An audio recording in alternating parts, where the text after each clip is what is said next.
When it comes to the Pokemon franchise, we live in a constant cycle of new and old being released as an adventure to enjoy or a product to consume. And due to the fact that Game Freak needs to ensure all Pokemon are available on current hardware throughout the generations, the simplest and most well-received method of doing this came about in the remakes. Sure, the original generation of Pokemon had several iterations on the Game Boy Color alone, but when Fire Red and Leaf Green were released, it set the foundation for one of the most beloved semi-frequent traditions. Taking one of the older games and remaking it in the current generation not only provided a means of filling out the Pokédex, but it also allowed newer fans to easily play older stories, but the developers could also reimagine them, adding in new details and gameplay aspects not present in the originals. And so continuing on with Heart Gold and Soul Silver and Omega Ruby and Alpha Sapphire, reaching the mid-2010s when Pokemon YouTube and internet fandom as a whole were at a new peak, the question on everybody's mind became, when are we getting Sinnoh remakes?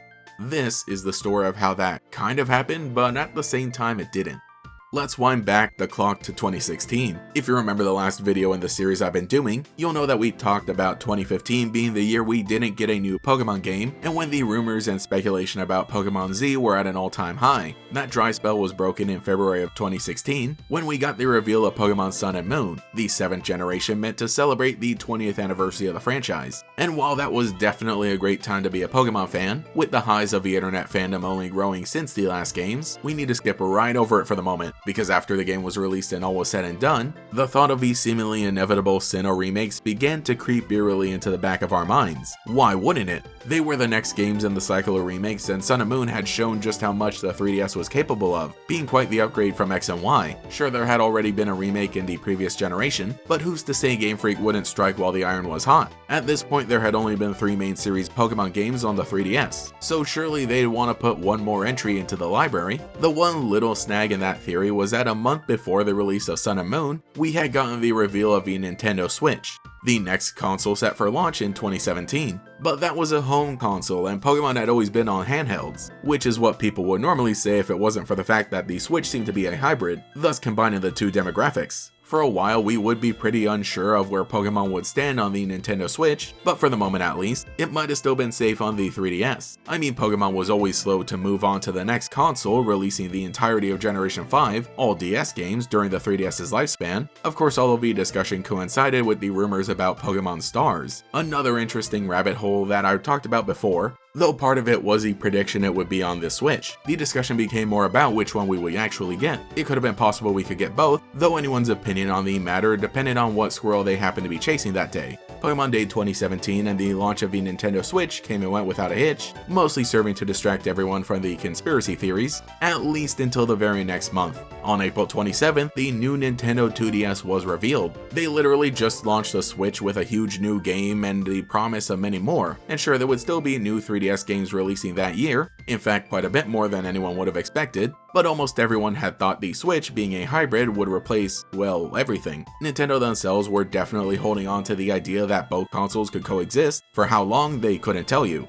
And with the types of games coming out that year, it still felt like the writing was on the wall. Side note, I bought myself a new 2DS XL while they were still on shelves in like 2021, and honestly it is one of my favorite handhelds I've ever owned. Anyway, for the fans still holding on to the idea of getting Sinnoh remakes on the console, this could only be good news. This was just a new iteration of the previous hardware, but it was a sign they intended to continue supporting the software. Obviously there was going to be a Pokemon version of a console eventually, and we would need a game to go with it, so why not Sinnoh remakes? Combined with minor things like Sinnoh Pokemon appearing in merchandise, and even the TCG bringing back a lot of them, including the mechanic of the Lost Zone, which debuted in Generation 4, I certainly was on board for the ride, at least until the Pokemon Direct of June 6th. After a fun live-action trailer announcing that Pokken Tournament would be getting a DX version, the story actually nicely transitioned into the reveal of Pokemon Ultra Sun and Ultra Moon, still being on the 3DS. Even though these were both like enhanced versions of previous games, in retrospect I see this trailer as the perfect way of showing both consoles could be supported alongside each other, and also how 2017 was a big year for Game Freak to be working on their next projects behind the scenes. Anyway, going back to how everyone felt in the moment, it was utter shock. Yeah, the Dream of Sinnoh remakes and maybe Pokemon Stars were a bit too aspirational, but nobody could have predicted this, so things ended up proceeding as normal. Ultra Sun and Ultra Moon came out, people enjoyed it, and before we knew it, the dream of Pokemon Stars was put on the back burner and Sinnoh Remake seemingly forgotten. Let's Go Pikachu and Eevee and Pokemon Sword and Shield the next year came and went, but then after that we were solidly in Generation 8 and Pokemon had made a home on the Nintendo Switch, which means, obviously the next games are going to be the Sinnoh remakes. At least that was the thought for about a month until Sword and Shield DLC on the Isle of Armor and Crown Tundra was revealed. But then we can jump ahead in time one more year to finally begin again. From November 2020 onward, it wasn't necessarily a thought on everybody's mind, more so a forgotten inevitability. Despite all the stuff going on around the release of Sword and Shield that sorta carried into the next year, I think a lot of people enjoyed the experience all said and done. At least the people who did were pretty settled in rounding out the year with some pretty cozy vibes. Though things like a popular image of a mod for Sword and Shield placing a character model of Dawn into the Crown Tundra definitely caught the eyes of the fandom. Very upfront about this being a fan-made creation,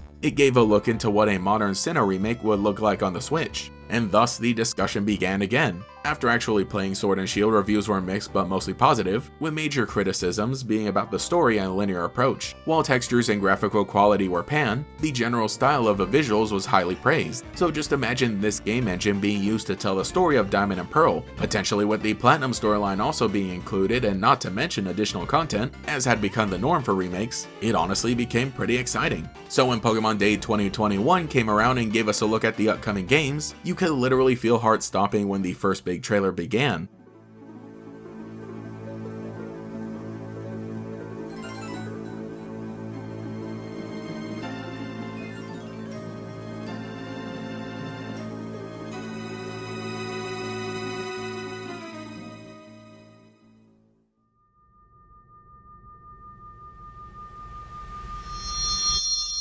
And then a collective laugh rang out throughout the world. Yeah, it was finally here, the Sinnoh Remake? Yeah, it was definitely Diamond and Pearl on the Nintendo Switch, but the stylistic choice was very unexpected. A lot of mixed feelings for people as they watched the rest of the trailer, but they were given barely any time to process things before the next one began, and I don't think anybody was ready for this.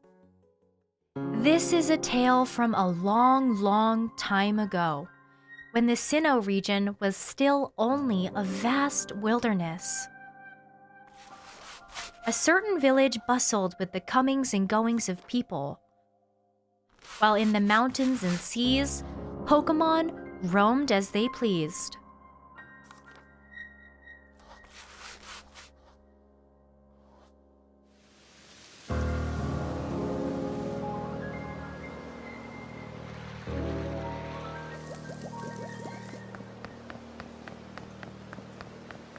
Pokemon Legends Arceus, wow, what a title. So that's what was going on. Not only are we getting a Sinnoh remake, kind of, but we're also getting a Sinnoh prequel? Okay, that's actually cool. Of course, in the aftermath and with each subsequent reveal and trailer, Brilliant Diamond and Shining Pearl began to look less and less enticing. The style would have been fine, it's just that fans already had an image in their minds of what it would look like. Then there was the fact that Game Freak themselves were not the ones behind the development, instead handing things over to ILCA, who were stated to be creating a faithful remake. As the year went on, fans learned that there would be little change made to the game aside from the graphics and a handful of quality of life changes, and some of these changes made sense due to hardware and modern sensibilities, but when the story remained unchanged with no connection or setup to Legends Arceus, some people began to question why BDSP even existed. Now in the current year, Legends Arceus is looked back on with nostalgia and high praise, meanwhile the other isn't talked about all that much. In the end, I personally am happy with where we ended the journey to the Sinnoh remakes, specifically because I think Legends was great. It was just that the tradition everyone had come to expect was flipped on its head. I think that Legends Arceus is a very worthy game to continue the legacy of Diamond, Pearl, and Platinum in terms of how the story and characters were handled, while also being one of the best uses of 3D in modern Pokemon. After actually playing both of these games, it is abundantly clear that Game Freak didn't want to develop a typical remake the same way they had before, instead wanting to both enhance the lore and experiment with different mechanics through a different time period. But they knew fans would still come to expect a traditional type of remake, so ILCA was contracted to bring the DS games to the Switch without really changing too much, because that wasn't their primary goal.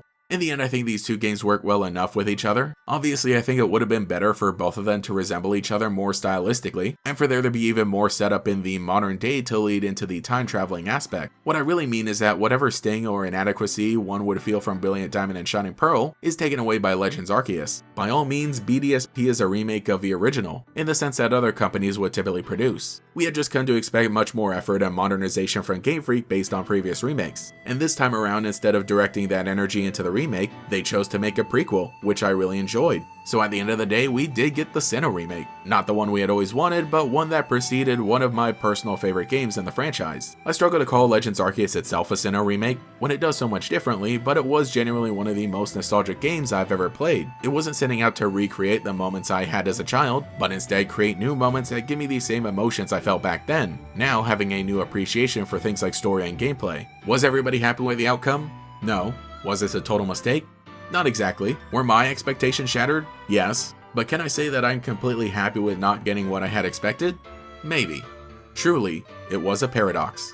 But anyway, let me know what you think in the comments below. As you can probably tell from my voice, I'm a bit sick right now, but I really did want to make this video and I'm really happy with how it turned out. So yeah, let me know your thoughts on the Sinnoh remakes and everything back then. It's really interesting because I think that this was really the last hurrah for the prediction and the remake discussion. Sure, we're seeing a lot of it with Gen 5 right now, but I think nothing purely to the degree that we saw back then with Sinnoh and Hoenn beforehand. But anyway, that's all for this retrospective here. Leave a like, comment, hype the video because that's something you can do now, and wish me well as I try to get over this little throat thing that I got here. For now, maybe it might actually be worth replaying Brilliant Diamond Shining Pearl for just a little.